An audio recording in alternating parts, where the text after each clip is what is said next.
Pero Naririnig ba kayo? Pag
ito ang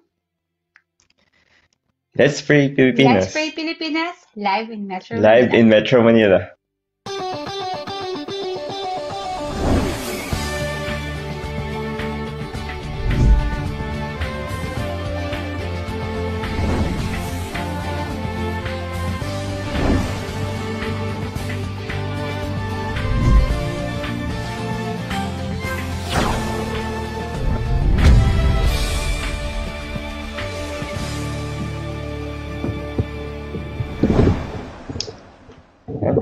Welcome back po to Let's Pray Pilipinas, a place where you don't have to pray alone. Muli mga kaibigan, mga paglaom, and mga, sa ating pong mga tagapakinig o ating mga tagapanood dyan po sa inyong mga bahay ay muli kayo po ay aming welcome dito sa Let's Pray Pilipinas. At muli another Friday na binigay sa atin ng Panginoon upang papurihan siya at pasalamatan sa buhay, kalakasan at sa mga biyaya na kanya pong pinagkakaloob sa atin. Muli ay purihin po ang Panginoon at nagpapasalamat po kami sa inyo na patuloy na tumututok din sa Let's Pray Fitness. By the way, tayo po ngayon ay napapanood sa ating mga local channel na Channel 44, GSAT at Channel 37, and of course sa ating Facebook Live at facebook.com/Let's Pray Philippines. Maligayang panonood po sa inyong lahat. And welcome po sa ating kasama ngayon na si Ate Kate na ating po na-miss, no? Ilang months po natin siya kasama and ayan, all the way from Germany. Siya po ay ating kasama po ngayon live. Ayan, so welcome Ate Kate. Yes, so it's nice to be back again here in Let's Pray Pilipinas. And, you can start sending all your prayer requests and your praise reports sa mga hotline numbers natin na mai-flash natin sa screen, of course. And we also are live sa ating Facebook, Let's Pray Pilipinas. And of course, it's another Friday of Thanksgiving and another Friday of prayers. And now let's proceed to our praise reports na sinend sa atin ng ating mga kapaglaom. Unahin na natin ang praise reports ni Miss Marilyn Pelobello from Lucena City. Nagpa-prayer request siya noong November 3 na pinasama nga sa panalangin na maging negative ang resulta ng kanyang swab test at gumaling na ang pananakit ng kanyang likod. And praise be to God kasi noong November 3, nag-message siya sa atin, sabi niya, maraming salamat po sa inyong panalangin at ininig ng ating Panginoon ang aking dasal. Makakalabas na po ako ng ospital. Yan. Praise be to God. And another prayer request na sinend ni Miss Delia Sumagang ng Oroqueta City, pinag-pray niya na sana ipanalangin natin ang kanyang kapatid na nasa Malaysia na ooperahan dahil sa stage 4 breast cancer. At noong November 4, nag-text siya ulit sa atin at sabi niya, maraming salamat sa ating mga panalangin at naging successful ang operation ng aking kapatid sa Malaysia na si Nelfa Sumagang Dumayo. At on recovery na siya, maraming salamat and praise God. So yun po ang ating mga praise reports na sinend ng ating mga kapaglaom. Ngayon ay pumunta naman po tayo sa ating mga prayer requests. Right. So, meron po tayong mga tanggap na prayer request para sa araw na ito. Meron po tayong natanggap mula kay June Ambos. Sabi niya, prayer request po sa total healing ng sugat sa kanya daw pong paa. Salamat po. And we have another from number 6303. Paisama po sa panalangin ang isa nating kapatid na si Sister Rosella Sobrevega. Dyan daw po sa New Eganyan in Isulan, Sultan Kudarat, na mayroong bukol daw po sa spinal cord dahil daw po naging dahilan daw po na hindi siya ngayon makalakad. Sana igumaling na siya. Yes po, and we have another from Sister Mirna and Suiko of Malaybalay City. Sabi niya, I'm requesting to please include in your prayer yung kanya raw pong boss na si Sir Roger Guillermo, na daw po the provincial assessor of Bukidnon, na mag-negative daw po sa kanya swab test. And we have another from number 4482. Sabi daw po, atin po pinapasama sa kanyang panalangin daw po ang kapatid ng kanyang asawa dahil siya daw po ay nakakalakad na magkaroon daw po ng miracle. Nahihirapan daw po siya makalakad and sana po magkaroon ng miracle na gumaling siya. At tulungan ng Panginoon na makapagbigay ng financial support din daw po para sa makabili sa kanyang for the medicines. Ayan. And we have another from number 8637. Prayer request po of complete healing po para kay Dodong Gasok ng Tagum City, na may dinaramdam daw po siyang high blood pressure at madalas na pananakit sa kanyang katawan. And we have from Brother Paul Banda na please pray for my brother Pilmar Banda na nasa ospital dahil daw po sa pagkakasait na sa likod niya. Thank you po. So, ayun po yung ating mga tanggap, mga prayer requests, mga praise reports, at muli, nagpapasalamat po kami sa inyo po, mga nagpadala po ng mga prayer requests, yung praise reports, at inaanyahan po namin kayo na samahan niyo po kami sa panalangin, especially po sa nagpadala po ng mga prayer requests, yung praise reports. Tayo po yung manalangin. Yes. So, mapanalangin po tayo. Unahin na po natin ay panalangin ang ating mga praise reports.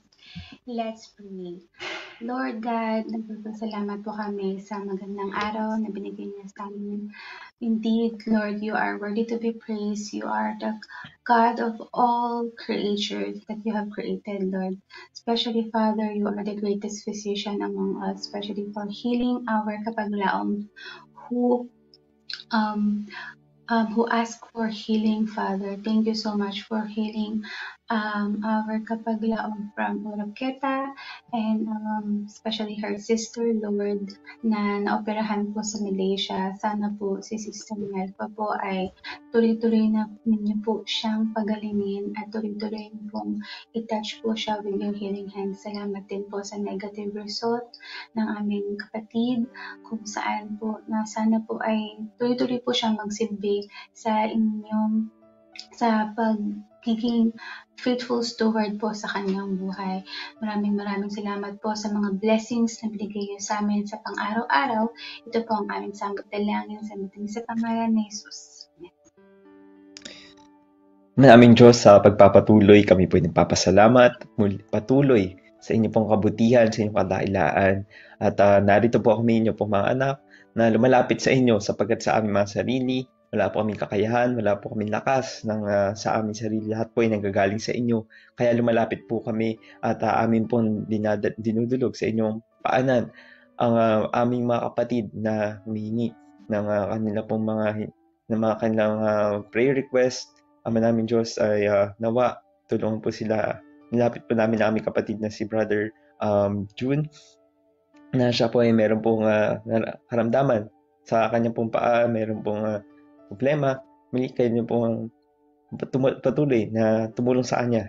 Maranasan po ang kagalingan sa ilaman ng gagaling. At gayon din po sa aming kapatid na si Sister Rosella, na siya po ngayon ay meron din pong problema sa kanyang po spinal cord. Naging dahilan po na hindi po siya makalakad. Nawa ay again, kayo po ang tumulong sa kanya. Kung ano man po inyong kalooban, maganap po sa kanyang buhay. Ganyan po sa aming kapatid na si Ma'am Mirna, na nagpapanalangin po para sa kanyang boss, na nawa maging okay po ang result ng kanyang swab test. Again, amin lang po nilalapit sa inyo na lahat ng ito ay maging naaayon sa inyong kalooban, at kung ano man po ang kanilang maranasan, kayo po ang sumama sa kanila. Yun din po sa aming mga kapatid na nagpapanalangin po sa kanyang pong kapatid na magkaroon pa ng miracle na siya po yung makalakad muli. Again, nais lamang po namin na kayo po kumilos sa buhay ng mga tao pong ito at maranasan nila, at sa kagalingan na ito, kayo po ang maitaas, kayo po ang makita ng mga tao na tunay nga po na ang Diyos na aming pinaglilingkuran ay Diyos na kayang gumawa ng mga kamangha-manghang mga bagay. Hindi po sa aming mga kapatid na nagpapanalangin po ng complete healing para po kay Dodong Gasok, na siya po ay mayroon pong karamdaman, may high blood at may panait po sa kanyang katawan. Again, amin lang po dinadalangin na kayo po ang tumulong sa kanyang karamdaman. Ganyan po sa aming kapatid na nagpapanalangin po kay Brother Pilmar, na sila po ay meron din pong problema sa kanyang nag-aasait po, at nawa ang mga tao pong ito, amin pong dalangin na kanilang pananampalataya ay hindi po mawala sa inyo, at lalong bagkus ay lalo po silang lumapit sa inyo, sapagkat kayo lamang ang higit na makatulong sa inyo. Maraming salamat po maraming Diyos sa patuloy na pagkilos niyo po sa buhay na maraming pa pong mga tao. Nawa ay patuloy po na maranasan nila ang inyong pag-iingat, pag-aalaga, at igawad niyo po ang banal na Espiritu sa kanila sa panahon po ng kanilang kahinaan, at nawa ang inyong pong kalooban na maganap. Maraming salamat po sa inyong kadakilaan, sa inyong pong kabutihan at katapatan sa amin. Sapagkat ang lahat na ito ay aming dalangin sa pangalan ni Jesus. Amen. Ayan. Maraming salamat po ulit sa mga prayer requests na mga sinend nyo sa amin, mga kapaglaom. At syempre, gusto po namin i-greet po lahat ng mga nanonood sa amin Facebook Live. Isa na po dito si Miss May CMC po, and also po si Ma'am Shirley. Yan, babasahin po natin ang kanilang mga prayer requests, and thank you po for tuning in with us. Of course, siyempre po kina Miss Baby Chris Silvano and also kay Miss Joy Silvano. Thank you so much po for tuning in with us, and please continue also to send your prayer requests and praise report. At mamaya mag-discuss po tayo ng mga tungkol sa family. Diba, Meg? Di-discuss natin yan. Yes. After this short break. So, please stay tuned and we'll see you guys later.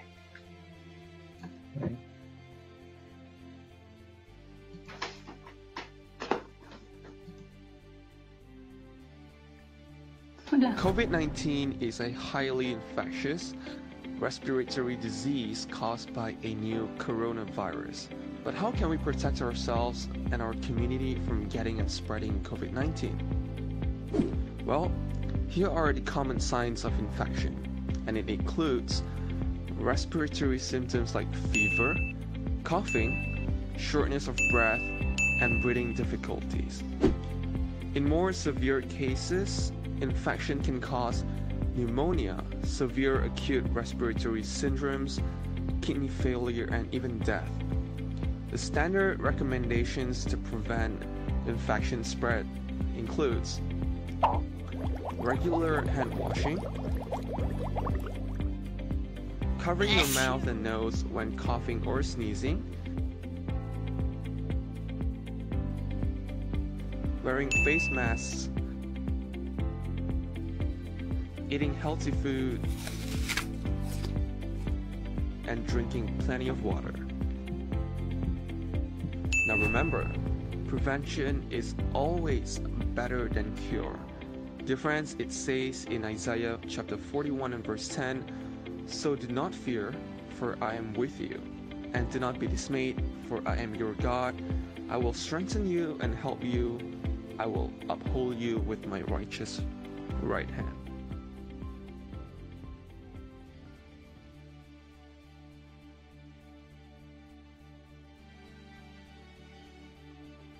Back to Let's Pray Pilipinas, mga kaibigan, mga paglaom. At muli, kayo po ay aming magalak na tatanggap po dito sa ating programa. At indeed, it's another day no, na binigay sa atin ng Panginoon upang magkasama-sama tayo muli sa panalangin at pag-usapan yung ating napapanahon na talakayan. So, but before that, bago pa tayo magsimula sa ating discussion, ay nais ko pong i-greet yung ating pong makasama dito sa ating Facebook Live. Ayan, ganyan po kay Ma'am kay Sir Bob Miller. Ayan, welcome to Let's Pray Pilipinas, and to Ada Faith Lozada Asube. Good. Ayan, maligayang panonood po sa inyo. Yan po kay Soris Jonah, kay ayan, kay Tita Janet, and kay Kathias. Maligayang po panonood sa inyo, and God bless you. Kay Ma'am Flor Perez, ayan, ayan si Sir Eting Segundo, lagi rin natin kasama. Praise God po. And ayan, thank you din po kay Ma'am Victoria Navarro. Lagi din po natin kasama. Ayan, praise the Lord for another wonderful day. Ayan, good morning everyone. Thank you po sa inyong greetings. And of course, kay Ma'am Linda Banan, lagi din po natin kasama. God bless you din po. And kay Haren Tumbo, ayan, na bumabati din po dito sa ating Facebook Live.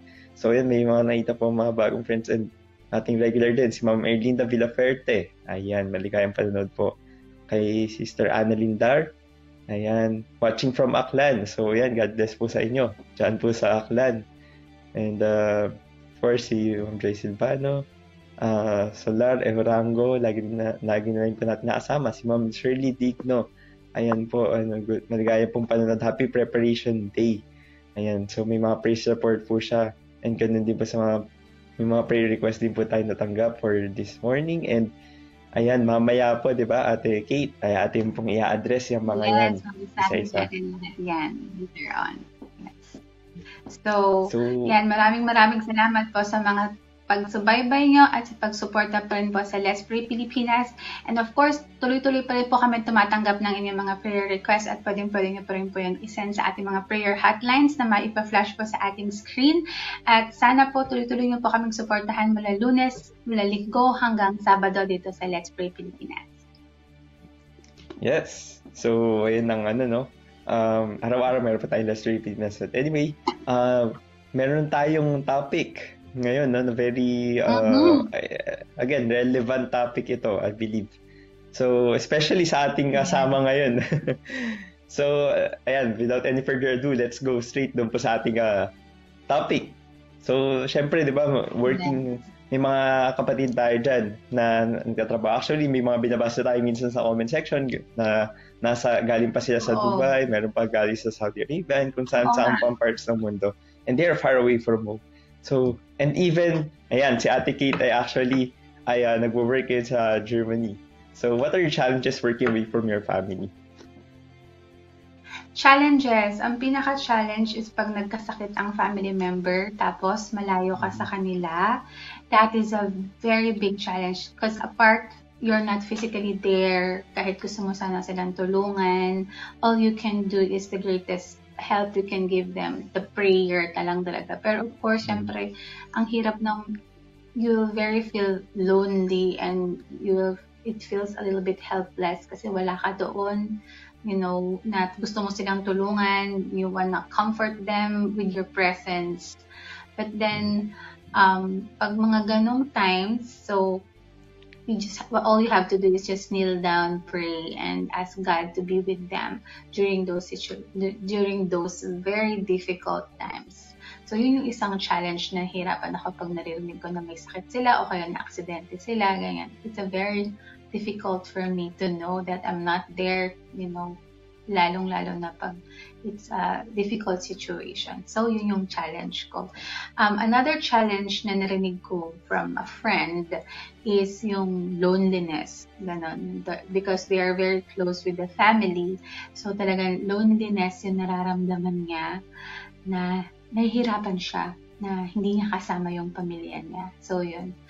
So, yun yung mga challenges. Ikaw, Meg, mayroon ka bang pag yung malayo ka sa pamilya mo, I know that you're working there independently. So how do you, feel na malayo ka sa parents mo or sa family mo also? Actually, maraming challenges. Even minsan let's say kahit nasa Pilipinas ka lang pero you have to be somehow away from your family. Maraming challenges. Mm-hmm. So I believe isa sa mga challenges dito is yung communication. Kasi I believe wala talagang substitute sa personal interactions. So yung mga, but we still thank the Lord na meron tayong mga facets tulad nitong mga social media, itong mga na dati, di ba, dati-rate, long distance call pa, na pagkamahal-mahal, and hindi mo pa nakikita yung kausap mo. And then ngayon, nagkaroon na ng sa internet, na may mga chatting app na, and even sa messenger nga, ganyan, and naparami na means. Pero none of this actually, kahit pagsama-samahin mo itong mga to, ay hindi makakapag-substitute sa ating mga personal interactions. So I believe iba pa rin talaga, no? Talagang malaking difference na asama. Tsaka iba rin yung yung talagang asama sa bahay, ganyan. Anytime pwede mo kausapin. And even yung pagkain, yung mga food na pagkain. Ayan. So, anyway, just want to thank the Lord na tinuruan tayo, He's keeping us, and talagang yung mga times na lalo tayong magde-depend sa Kanya. So, may times din talaga na kailangan natin maging independent in a way, so that we could be dependent sa Panginoon lalo. I agree. Ayan. So, yan. Siyempre, di ba, mayroon ka rin mga friends siguro na naka-experience sa mga ng mga ganyan. So how would you parang mga usually na ginagawa mo, just to comfort them, ano ba yung mga ating mga maaaring maitutulong, advice para sa ating mga kapatid na meron tayong mga kilala na ganito yung experience? Yeah, like I've heard from a friend na pag may mga friend tayo or may mga kaibigan tayo na nalulungkot talaga far away from their parents, you just have to be there. Because like what you said, iba talaga ang personal interaction. So since wala ang family member, is the one thing you can do is to become a family to that person na nalulungkot. So be friends with them, eat with them together, go outside or walk out together. So that's one thing. If a person feels very lonely, just be there. Be present during that time. Kasi diba, since namimiss niya yung tao na family, lalo na yung family, yung closeness, and kailangan niya rin ng another family sa pamilya. Ayan, thank you. So, yun nga, especially with, especially mga Christians, we are called, diba, as, sons and daughters of God. So, ibig sabihin, we are one big family. So, that's what I love actually, somehow about sa mga churches. Actually, noong 2018, I've been away from home talaga, as in wala akong mga friends doon at But I praise God kasi every weekend talaga, whenever I go to church, yun, it feels family. So, maganda rin talaga ma-involve ka sa mga. And yun yung importance talaga ng importance ng fellowshipping with your brothers and sisters na though hindi siya syempre wala kapantay yung ating mga family, pero malaking tulong siya, to somehow ease the loneliness and yung Yeah, so talagang blessing itong mga bagay to. So I believe dapat natin, ayun nga, wag nating parang let's involve ourselves, sa mga tao din. Let's associate ourselves with other people na dahil yun nga, parang kung ano yung nandyan, di ba? Let's make the Agree. best out of it. Ayun. Ano bang mabibigay natin na promise sa kanila? God's promises when the person is far away from the family, especially when they're discouraged, Meg. Ayan, siguro may bibigay ko lang na verse is yung sa Isaiah 49 verse 15. Ang sinasabi dito, can a woman forget her suckling child, that she should not have compassion on the son of her womb? Yea, they may forget, yet will I not forget thee. Napakalinaw na sinasabi ng Panginoon. It's the Lord Himself speaking dito. Sabi niya, kung ang nanay ba, 'di ba, makakaalimutan niya ba ang kanyang anak na nanggaling sa kanyang sinapupunan. Pero ang sabi niya, they may forget. And that's the reality, 'di ba? Kung mabalitaan natin sa mga sa news, 'di ba, may mga nanay iniiwan yung sa box or somewhere, 'di ba? Parang alam mo yun, pinapabayaan na lang or dadalhin sa bayampunan. Sabi, 'di ba? They may forget, yet will I not forget thee. So it doesn't matter kung nasaan tayo. Lagi natin tandaan, meron tayong Ama. Kaya nga, di ba, tinuturo sa atin ng Panginoon. Jesus Himself, whenever we pray, di ba, sabi, our Father. So let's take Him as talagang Father. So talagang kahit saan tayo dalhin, and I believe may ipoprovide lagi ang Panginoon para sa atin. Even yung ating social needs, yung ating Totoo yan. And I think yung binasa mo na encouragement para sa mga kaibigan natin na nalulunod is also connected sa ating promise of the day, Meg, right? Yes. So, ayun na nga po. Speaking of promise of the day, ang ating promise of the day ay matatagpuan din po sa same book ng Isaiah chapter 41 and verse 10. Ayan, napakalinaw. Ito'y galing mismo sa bibig ng Diyos. Siya mismo nagsabi niya to. Verse 10, fear thou not, for I am with thee. Be not dismayed, for I am thy God. I will strengthen thee. Yea, I will help thee. Yea, I will uphold thee with the right hand of my righteousness. Ayan. Ang ating Panginoon po ay tapat. At pag sinabi niya po yan, ay sigurado po yan. Wala pong question. Talagang totoo ang lahat na sinasabi ng Panginoon. So kaya yun nga po, pumunta na po tayo sa ating second set ng ating mga prayer requests. Ano yung ating matanggap na prayer request? Yes, second set of prayer request. Ang sinend po kay from 43362, nagpapatulong siya na ipagdasal na mabenta na sana ang lupa nila sa Samal para masolusyonan nila ang kanilang problema at sana makahanap na siya ng work from home. Another prayer request is from Davao del Sur, from Christine, na pinapasama yun na sana gumaling na ang kanyang braso na na-fracture dahil sa aksidente at sana matransfer na rin ang kanyang trabaho doon sa kanilang lugar. Maraming salamat po. Ayan. So, mayroon pa tayong tanggap mula po kay Mrs. Dela Samhilan na prayer request daw po para kay Mrs. Suzette Pajardo sa patuloy na recovery niya. Sa ito sa answer. Maraming salamat. And we have another from Ruth Madanyo na prayer request daw po para kay Ruben, Jude at Damian na meron daw po silang sakit. Sana igumaling na daw po sila. Salamat po. And we have another from number 4570. Pa-pray daw po, prayer request po para sa kanya anak na si Eichel Mark Eslit, na siya raw po ay ayan, meron daw pong masamang pakiramdam na ay gumaling na raw po siya. And we have another from Sonia Tudlasan na paisama daw po sa panalangin ng patuloy na pagaling at pamanhid daw po ng kanyang paa. And we have another from number 0013, paisama daw po sa panalangin si Marcel Pipito na bumalik na raw sa normal ang kanyang BP at manabalik ang lakas sa kanyang pangatawan. Maraming salamat po. And of course, sa ating pong mga kasama po dito sa ating Facebook Live, meron po tayong natanggap ng mga prayer requests and praise report. Ayan, meron po nagpapanalangin po para sa kanyang asawa, si Sister Judith Kadigay, na ayan daw po, yung husband daw po, na meron daw pong problem. Ayan, nagkaroon po siya ng problem ipanalangin daw po natin. And we have another po. Ayan. Prayer request daw po for good health to all of us in protection from virus, especially to the frontliners. Ayan, thank you po, Ma'am Nabana, for that prayer request. And meron pa po tayo natanggap, I believe, dito po kay Ma'am. Another praise report. Yes. Another praise report from Sir Bill kasi hindi na getting good na sila from his respiratory virus and continue to pray for his complete healing. Thank you so much.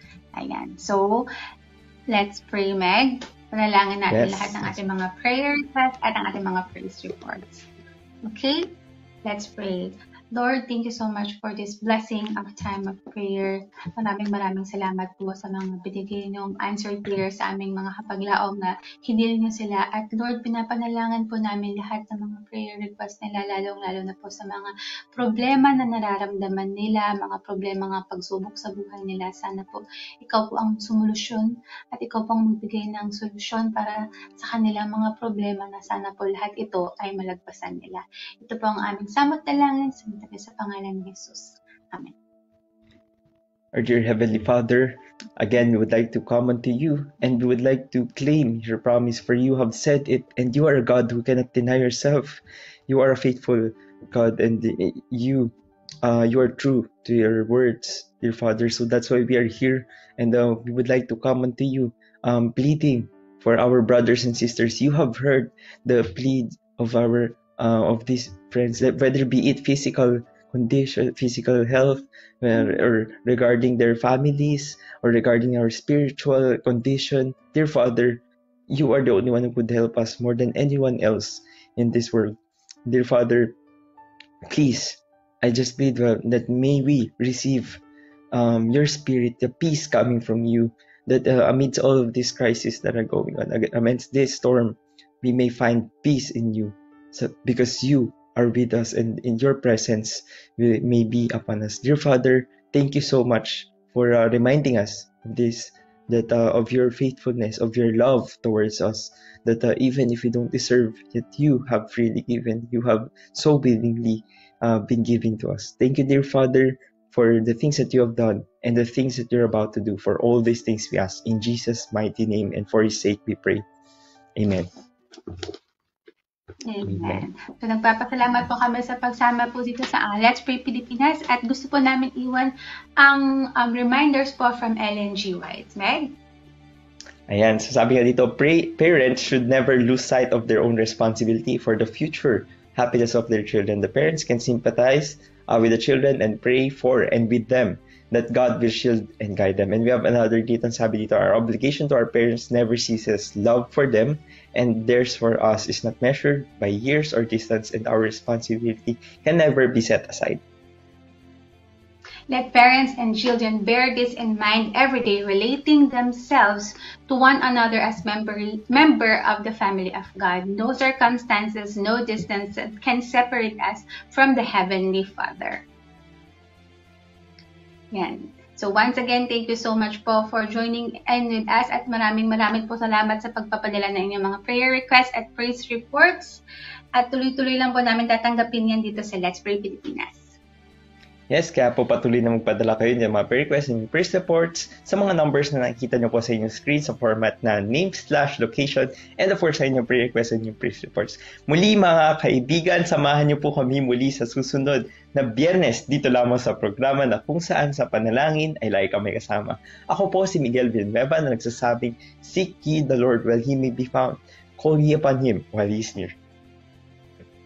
At ako naman po si Chris Fabroa, reminding everyone not to worry of anything, instead pray about everything. Ito ang Let's Pray Pilipinas. Let's Pray Pilipinas.